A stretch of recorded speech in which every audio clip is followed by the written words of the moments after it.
አልহামዱሊላህ ምናልባት እሱ ኃላፊነቱን ባይወስድና ሀገር እስከሚገባ ነው ኃላፊነቱን ወስዳለሁ ብሎ መኖሪያ ፈቃዱን ባያሲዝ ዛሬ ነው ያው በዛው በስሩ ነበር ወደ ሀገር ምገባው። ካልጠገቡ አይዘሉ ካልዘለሉ አይሰበሩ ይላል ያገሬ ሰው። ህግን አለማወቅ ከተጠያቂነት አያድንም። አቡፋኖ ዱባይን ለቆ ወደ ሀገሩ እንዲገባ 5 ቀን ጊዜ ገደብ ተሰጥቶታል። ሰላም ጤና ይስጥልን የተከበራችሁ ውድ ቤተሰቦቼ እንዴት ናችሁ? እንዴት ከረማችሁ? አቡፋኖ ኢማራትን ለቆ ወደ ሀገሩ ወደ ኢትዮጵያ እንዲገባ የ5 ቀን ገደብ ተሰጥቶታል። አቡፋኖ ወደ ኢማራት ከሄደ ገና 6ኛ ወሩ ነው። ማንኛውም ሰው ወደ አገሩን ለቆ ሲሰደድ እንግዲህ ስራ ለመስራት ነው። አቡፋኖ እንደሚታወቀው ሳውዲ አረቢያ ለብዙ አመታቶችን ኑሯል። እንደውም እውነት ለመናገር አለባበሱን ሁሉ እዛ ወደ ኢማራት ይዞት ሂዷል። ሰሞኑን በነበረው በሃና ጉዳይ ላይ ዋና መሪ ሆኖ የእህታችንን ጉዳይ ይዞ የነበረው አቡፋኖ ነው። አቡፋኖ ባልታወቀ ጉዳይ እንግዲህ ኢማራቶች ከአቡዳቢ ተደውሎለት ለፖሊስ ትፈለጋለህ ብሎ ከዛ በኋላ እስር ቤት አስገብቶ በዋስ ለ5 ቀን እንደተለቀቀ እየተናገረ ይገኛል። አንዳንድ ወንድሞች እንደሚሉት በሃና ምክንያት ነው፣ የተለያየ ሰው ከሶት ሊሆን ይችላል ቢባልም አቡፋኖ ግን ያለው ነገር የለም። አቡፋኖ እስካሁን ድረስ የተናገረው ነገር ለ5 ቀን ገደብ እንደተሰጠውና በዚች 5 ቀን ውስጥ ኢማራትን ለቆ እንዲወጣ ብቻ ነው። ይሄም የሆነበት ለ5 ቀን ገደብ የተሰጠው በዋስ ስለወጣ ነው። በዋስ ባይወጣ ኑሮ እዛው እስር ቤት ሆኖ ነገሮችን አስተካክሎ ወደ ሀገሩ ዲፖርት እንዲደረግ ወይም ደግሞ ወደ ሀገሩ እንዲገባ ነበር የተወሰነበት። አብዛኛው ሰው ግን አቡፋኖ የታሰረው ወይም ደግሞ ዲፖርት ሊደረግ የሆነበት ምክንያት የእህታችን ጉዳይ ነው። እንግዲህ እንደሚታወቀው የእህታችን የሃና ጉዳይ በእርግጥ ነው ቪዲዮ አልሰራሁበትም፣ ሞቷን ብቻ ነው። ከዛ በኋላ ግን ብዙ እሰጥ አገባ መጥቷል። ሃና በህይወት አለች የሚል መረጃዎች፣ በጣም ብዙ መረጃዎች እየወጡ ነው። ደላሎቹ ግን እስካሁን ድረስ ሃና በህይወት እንደሌለችና ራሳቸው እንደቀበሯት፣ ቀብሩም ደግሞ ትክክለኛ ቀብር ሳይሆን ተራራማ ቦታና ድንጋያማ ስለሆነ ቅጠል ብቻ ሸፈን አድርገን እንደ ነገሩ ትተናታል። በህይወት የለችም፣ ዲኤንኤ አስመርምሩ እንጂ ከዛ ውጭ ግን ከየትም ልናመጣላችሁ አንችልም ቢሉ አንዳንድ ወንድሞቻችን ልክ እንደሰየው አይነቶች ግን ብዙ መልእክቶችና ብዙ መረጃዎች እየደረሱን ስለሆኑ እህታችን ሃና በህይወት አለች፣ ካለች ደግሞ የተከፈለው መስዋዕት ይከፈልና እናመጣታለን ብለዋል። እንግዲህ ሰያው በዛ የተያያዘ ምክንያት ሊሆን ይችላል በሚል ነው አብዛኛው ሰው ሰያ እንዴት በዚህ ምክንያት ሊታሰር ይችላል ይላል።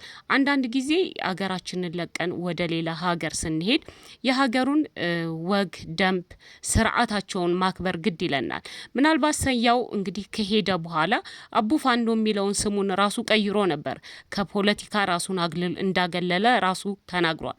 ምክንያቱም ከሳውዲ ወደ ኢትዮጵያ በገባበት ሰዓት ለእስር ተዳርጓል። ለእስር የተዳረገበትም ደግሞ በነበረው የፖለቲካ አቋም መሆኑን ገልጾ ካሁን በኋላ ግን እኔ ፖለቲካ ላይ የለሁበትም ብሎ በራሱ ተናግሮ ስሙን ሁሉ ትክክለኛ ስሙን አቡፋኖ ሳይሆን ትክክለኛ ስሙን ቲክታክ ላይ ለጥፎ ነበር። ከዛ በኋላ ነው መልሶ አቡፋኖ ብሎ የለጠፈውና እንግዲህ እንደሚናገረው ከሆነ እስካሁን ድረስ እኔ ምንም አይነት ፖለቲካ የተናገርኩት ነገር የለኝም። በኢትዮጵያም ሆነ የኢማራትን ፖለቲካ ወይም ደግሞ ህጉን የሚጥስ ነገር አላደረኩም። ግን ዲፖርት ልደረግ የ5 ቀን ጊዜ ገደብ ተሰጥቶኛል ብሏልና አብዛኞቹ በሃና ጉዳይ ነው እያሉ ነው። በሃና ጉዳይ ከሆነ ለምን አቡፋኖ ለመናገር ፈራ? ማለት ለምን ትክክለኛውን ነገር እንደዚህ ነው በዚህ ጉዳይ የከሰሰኝ ይህ ሰው ነው ብሎ መናገር ይችላል። በነገራችን ላይ እስር ቤት ስትሄዱ ተከሳችሁ ስትሄዱ የሄዳችሁበት ጉዳይ ይነገራችኋል። በደፈናው አገር ለቃችሁ ውጡ አትባሉ። ለምን አቡፋኖ የገባው በህጋዊ መንገድ ነው። የመኖሪያ ፍቃድ አለው። እዛ ሀገር ሲኖር ህጋዊ ሆኖ ነው። ለሚኖርበት ነገር ደግሞ እየከፈለ ነው የሚኖረው። ስለዚህ ይህ ነገር ትክክለኛ ሆኖ እያለ አቡፋኖ ያለ ምንም ምክንያት እንግዲህ በነበረው ሰጣ ገባ በሀና ምክንያት በጣም ብዙ ሰጣ ገባዎች ነበሩ። በተለይ ደላሎቹ እጃችን ረዥም ነው አርፋችሁ ተቀመጡ የሚል ማስፈራሪያ ሁሉ በውስጥ እየመጣለት እንደነበረ ተናግሯል። በእርግጥ ነው ይህንን ነገር ተናግሯል። ግን ትናንትና በነበረው የላይቭ ፕሮግራም ላይ ግን ምንም ነገር የተናገረው ነገር የለም። ምናልባት ደግሞ የሆነ እጣ እንትን እያለ ነበር። ያ ነገር በኢማራት ህግ ይፈቀድ አይፈቀድ የማውቀው ነገር የለም። ግን ምናልባት በዛ ምክንያትም ሊሆን ይችላል የሚሉ በጣም ብዙዎች አሉ። ሆኖም ግን አቡፋኖ እንግዲህ በተለይ በዚህ 15 ቀን ውስጥ ስራውን አቁሞ እንግዲህ ተቀጥሮ ነው የሚሰራው። ሰው ሀገር ላይ ነው ያለው። ማንም ሰው ሀገር ሲሄድ ሰርቶ ቤተሰቦቹን ለማስተዳደር ራሱን ለመለወጥ ነው። እሱ ግን ይህንን 15 ቀን መስዋዕት አድርጎ ስራውን ሳይሰራ ለእህታችን ሀና ድምጽ እየሆነ ነበረ። እንግዲህ መጨረሻው ገና ሳይታወቅ ነው ይህ እንቅፋት የመጣውና አቡፋኖ እናንተ በምን የታሰረ ይመስላችኋል?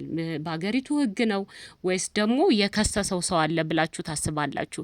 እሱ እንዳለው ከሆነ ምንም የተነገረኝ ነገር የለም እያለ ነው። እስካሁን ድረስ የተነገረው ነገር የለም። አገሪቱን በ5 ቀን ውስጥ ለቆ እንዲወጣ ነው።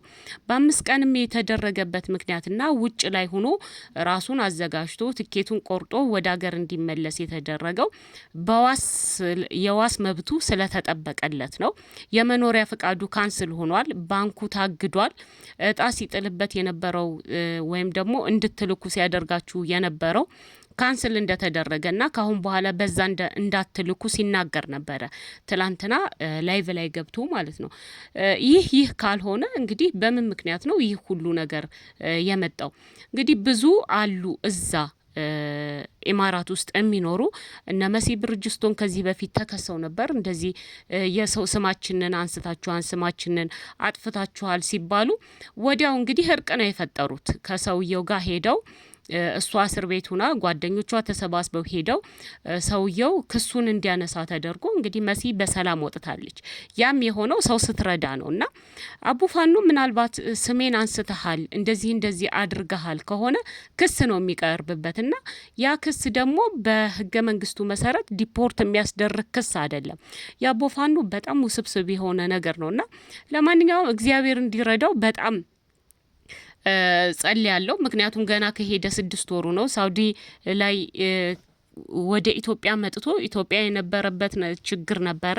ያን ችግር አልፎ እንግዲህ ሳውዲ ኢማራት ከገባ በኋላ ነው። በገባ በ6ኛ ወሩ ነው እንግዲህ ይህ የተባለው። በነገራችን ላይ ሞትም አለ አይደል? ይህ ነገር ሲመጣ በእርግጥ ነው መልካም እየሰራችሁ ይህ ነገር ሲመጣ በጣም ይከብዳል። ሆኖም ግን አቡፋኖ ለምንድን ነው ዲፖርት የተደረገው የሚለው በጣም አነጋጋሪ ነው። አዲስ ነገር ካለ እርግጠኛ ነኝ ይዤ እመለሳለሁኝ።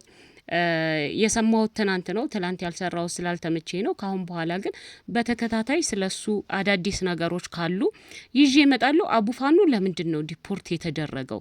ህጉን አላወቀውም ወይ? ወይስ የጣሰው ከባድ ህግ አለ ወይ? አገር እስከ መልቀቅ ማለት ካንስል ከተደረገ ካሁን በኋላ አቡፋኖ ወደ ኢማራት መግባት አይችልም ማለት ነው። በቃ ካንስል ተደርጓል። የተወሰነ አመት ሊኖር ይችላል፣ እስከ 5 አመት ምናምን ሊቀጣ ይችላልና ይሄንን ያስደረገው ነገር ምንድን ነው? እውነት የሀና ጉዳይ ወይስ ሌላ እኛ የማናቀው ጉዳይ አለ የሚለውን አስተያየታችሁን ብትሰጡ ደስ ይለኛል። ከዛ ውጭ ግን ቪዲዮ እየሰራው ስላልሆነ ብዙ ተደራሽነት የለውም።